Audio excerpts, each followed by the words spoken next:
আজকের পিঠাপুলি আয়োজনে তোমাদের সাথে মুগ ডালের পাকন পিঠা শেয়ার করব।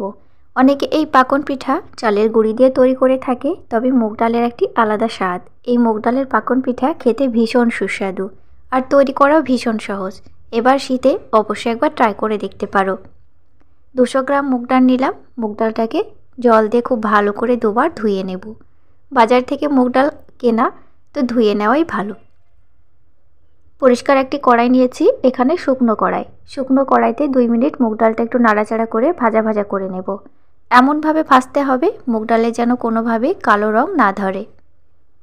যখন ঝরঝরে হয়ে যাবে তখন দিয়ে দেব 1 লিটার জল। এখানে 1 লিটার জল লাগবে, কেননা মুগ ডালটা খুব মসৃণ করে সেদ্ধ করে নিতে হবে। এমনভাবে মুগ ডালটা সেদ্ধ করতে হবে যাতে মুগ ডালের ভেতরে কোনো শক্ত অংশ না থাকে। প্রায় 1 ঘন্টা পর তোমাদেরকে দেখাচ্ছি। দেখো ডালটা কত সুন্দরভাবে সেদ্ধ হয়ে গেছে। তোমরা এই পর্যায়ে প্রেসার কুকারে দিয়ে 7 থেকে 8টা সিটি দিয়েও সেদ্ধ করে নিতে পারো, তবে জলের ভাগ অবশ্যই অল্প দেবে। ডালটি এমনভাবে সেদ্ধ হয়ে গেছে, দেখো হাতা দিয়ে নাড়াচাড়া করতে থাকছি, ডালটা এমনি গলে যাচ্ছে। তো ডালটা ঠিক এইভাবে সেদ্ধ করে নিতে হবে। এবার দিয়ে দেব চালের গুঁড়া, এখানে 2 কাপ। তোমরা যতটা পরিমাণে পিঠা তৈরি করবে ততটা পরিমাণে এখানে ডাল আর চালের গুঁড়াটা অবশ্যই নিয়ে নেবে। তো এখানে আমি 200 গ্রাম ডালের সঙ্গে 2 কাপ চালের গুঁড়া দিলাম। চালের গুঁড়া পরিবর্তে এখানে চালের গুঁড়া আধা কাপ আর ময়দা আধা কাপও দেওয়া যাবে। খুব গরম আছে, নাড়াচাড়া করে এবার আমি 5 মিনিটের জন্য ঢাকনা দিয়ে রেখে দেব। তারপর ঠান্ডা হলে হাত দিয়ে চটকে মেখে নেব।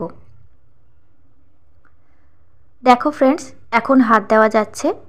এবার হাত দিয়ে চটকে মেখে নিচ্ছি। ঠিক আমরা ময়দা যেভাবে মেখে থাকি সেইভাবে মেখে নেব। এই পর্যায়ে ডোয়ের ভেতরে কোনো শক্ত কণা নেই। শক্ত কণা থাকলে পাকন পিঠার শেপ ভালো আসে না। এবার ময়দার ডো থেকে ছোট ছোট করে লেচি কেটে নেব আর পিঠাগুলো বানিয়ে নেব। এই পিঠাগুলো শেপ দেওয়া ভীষণ সহজ। আমরা যে কোনো ধরনের শেপ দিয়ে পিঠাগুলো তৈরি করতে পারি। তো আমি এখানে একটি টুথপিক নিয়েছি, সেটা দিয়েই সহজ একটি ডিজাইন দেখিয়ে দিচ্ছি। আমি এখানে টোটালে মোট 3টে ডিজাইন তোমাদেরকে দেখাবো। আশা করি 3টের মধ্যে যে কোনো একটি তোমাদের কাছে খুব সহজ বলে মনে হবে। এই পিঠাগুলো অনেকে অনেক রকমভাবে তৈরি করে থাকে, তো আমি একেবারে সহজ উপায়ে তোমাদেরকে পিঠাগুলো তৈরি করার পদ্ধতিটা শেয়ার করে দিচ্ছি। তো তোমরা চাইলে অন্য যে কোনো ডিজাইনের ওপরেও এই শেপগুলো দিতে পারো। তো প্রথমে ডোটা নিলাম, ডোয়ের ওপরে হালকা পরিমাণে একটু ঘি বা সাদা তেল হাতের তালু দিয়ে লাগিয়ে নেবে, তাহলে শেপগুলো খুব স্মুথ আসবে। তেলের ওপরে ফ্রাই করে নিচ্ছি, তবে এই পর্যায়ে তেলটা খুব বেশি গরম করা যাবে না, মাঝারি থেকে লো আঁচে গ্যাসের ফ্লেমটা রাখতে হবে। তেলটা যদি এই পর্যায়ে খুব বেশি গরম হয়ে যায় তাহলে উপরে ফোসকা হয়ে যাবে আর ভেতর থেকে কোনোভাবেই ভাজা হবে না। আর একটু খাস্তা করতে চাইলে অবশ্যই গ্যাসের ফ্লেমটা মাঝারি লো আঁচে রাখতে হবে। নাড়াচাড়া করে লালচে ব্রাউন কালার করে ভেজে নিয়েছি। দেখো ভাজার পরেও একই রকম শেপ দেখাচ্ছে। প্রয়োজনে এই পিঠাগুলো আমরা ফ্রাই করার পর কোনো কন্টেনারে রেখে নর্মাল ফ্রিজে প্রায় 1 মাস পর্যন্ত খেতে পারবো। যখন ইচ্ছা হবে তখনই সুগার সিরাপ করে দিয়ে দিতে হবে। দেখো এখানে 300 গ্রাম চিনির সঙ্গে 2 কাপ জল দিয়ে চিটচিটে সুগার সিরাপ বানিয়ে নিয়েছি। এই পর্যায়ে সুগার সিরাপটি গরম আছে। পিঠাগুলো এবার গরম সুগার সিরাপের ভেতরে দিয়ে দেব। তখনই একটু উল্টে দেব। একটু উল্টে পাল্টে আমি ঢাকনা দিয়ে রেখে দেব প্রায় আধা ঘন্টার জন্য।